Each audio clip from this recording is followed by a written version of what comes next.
तीनों लोग ऋषि मुनि का भेष बना करके जरासंध के दरवाजे के आवाज लगाया, भिक्षाम देहि। एक सैनिक ने जाकर के दौड़ करके बताया, महाराज दरवाजे पे 3 ब्राह्मण आए, 3 मुनि आए हुए, भिक्षा मांग रहे। जरासंध दौड़ करके आया, ब्राह्मणों की बड़ी सेवा करता है, क्योंकि 17 बार कन्हैया ने हराया इसको, तो किसी ने मंत्र दे दिया कि अब की बार 11,000 ब्राह्मणों को आगे कर देना। माला लेकर के ओम नमो भगवते जाप करते रहेंगे ब्राह्मण, तो कन्हैया उधर से बाण नहीं चलाएंगे, क्योंकि ब्राह्मणों की सेवा करते हैं केशव। 18वीं बार जरासंध ने युद्ध क्षेत्र में युद्ध सेना के आगे 11,000 ब्राह्मणों को कर दिया।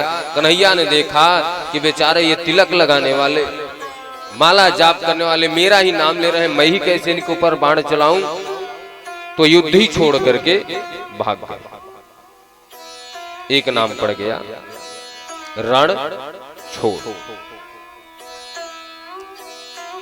महाराज तब से ब्राह्मणों की बड़ी सेवा करता है। दौड़ करके आया, देखा इतने दिव्य रूप, बोले प्रभु आप लोग कौन है, बताइए आपको क्या चाहिए, जो आप मांगोगे देने के लिए तैयार है।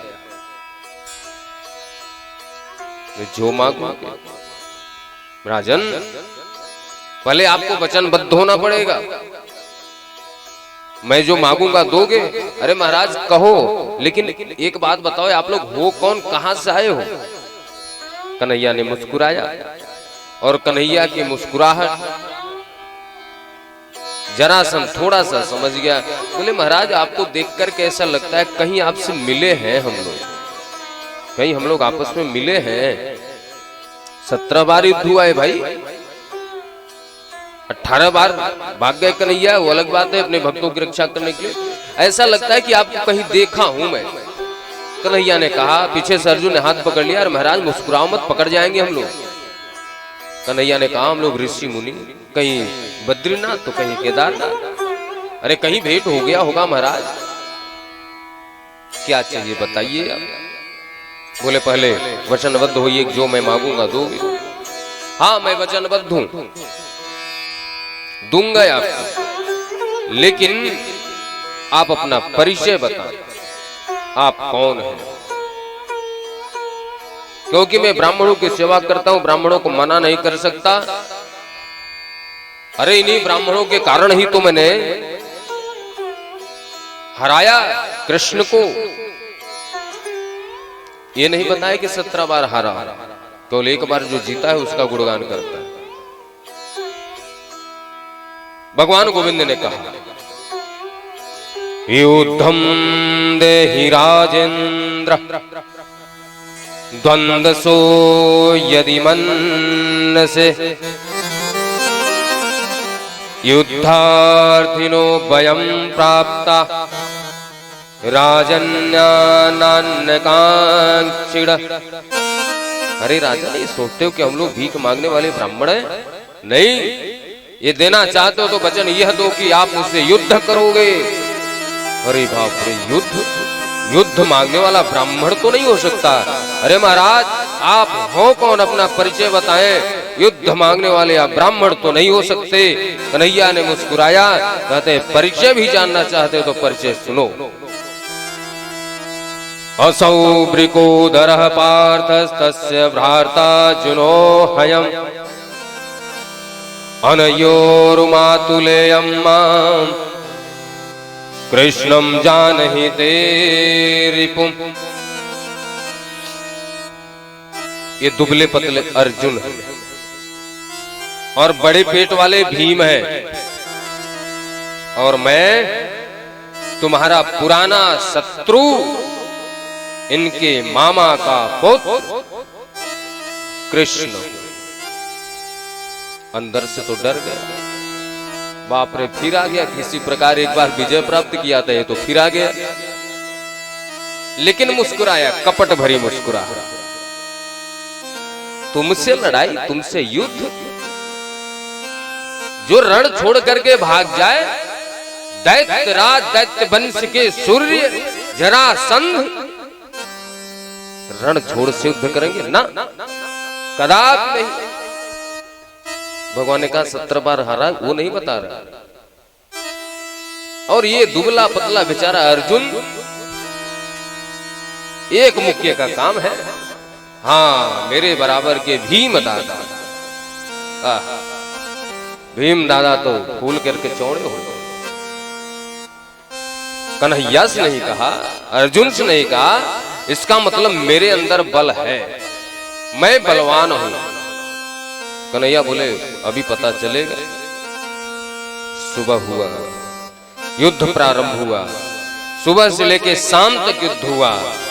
भीम दादा ने दोनों टांगों को पकड़ करके बीच से फाड़ करके फेंक दिया, वो फिर से जुड़ गए आपस में। उठा करके पटक देते हैं, चकनाचूर हो जाता है, फिर से जुड़ जाता है। रात के 12 बजे गोविंद के पास आए, बोले दादा भाग चलो। अरे बोले क्या हुआ? आप बलवान हो महाराज? अरे बोले बलवान, हालत खराब हो रखी, सुबह से शाम तक मरता नहीं हो, चीर दिया, फाड़ दिया, मरता ही नहीं महाराज, भाग चलो। बोले दादा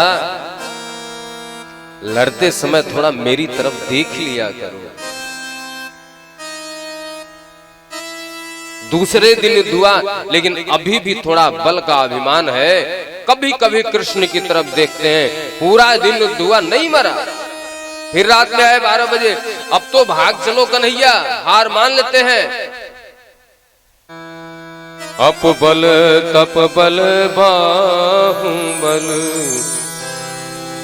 सुन रे सके,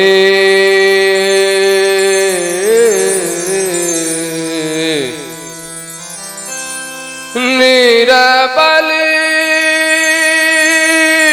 केवल राम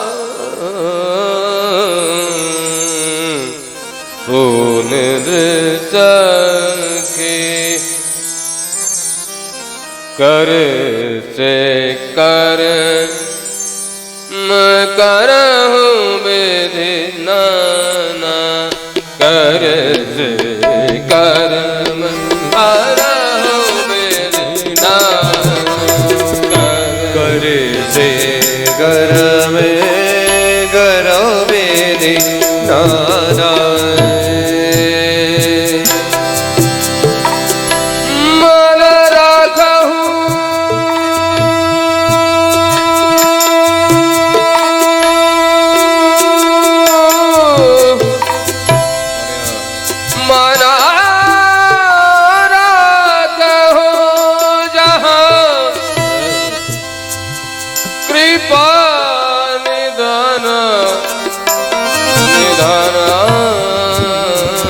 कर से कर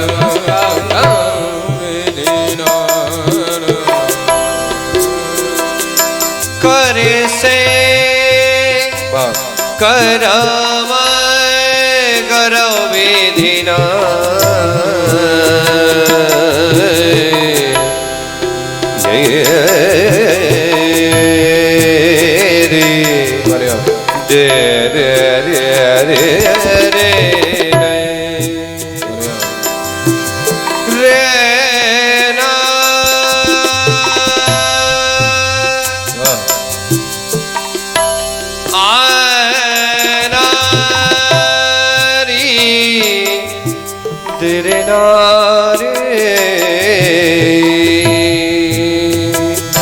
कर से कर में करो विधि नाना, मन राखो जहाँ कृपा निधाना, मन राखो जहाँ कृपा निधाना, कर से कर में करो विधि नाना, निर्मल मन जन निर्मल मन जन, सो मोहि पावा, निर्मल जन सो मोहि पावा।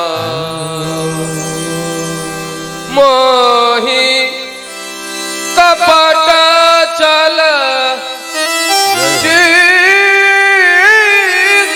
भाव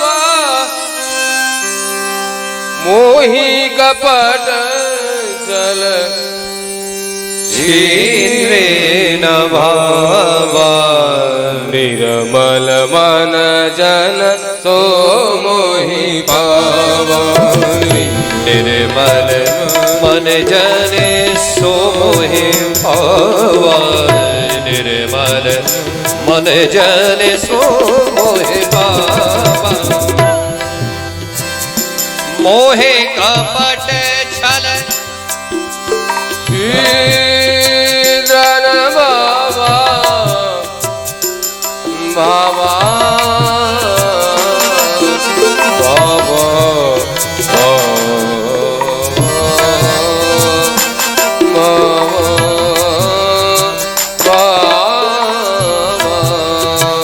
निर्मल मन जन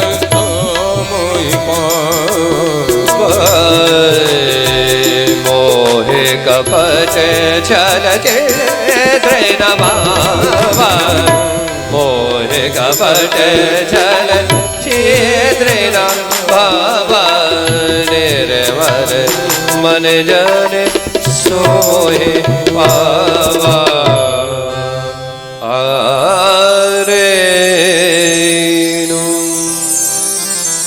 तीसरा दिन प्रारंभ हुआ।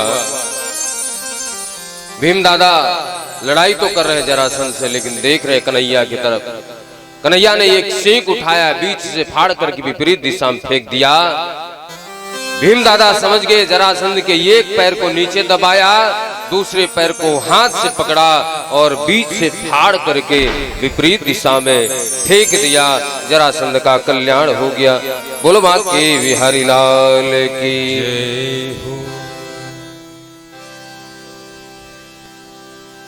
महाराज उसी जरासंध का मुकुट ला करके रखा गया था।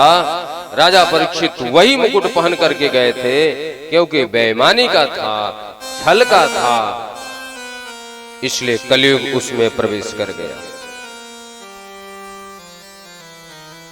इसलिए राजा परीक्षित को श्राप लगा, लेकिन श्राप नहीं था, वरदान था। उसी के कारण उनका कल्याण हुआ। धर्मराज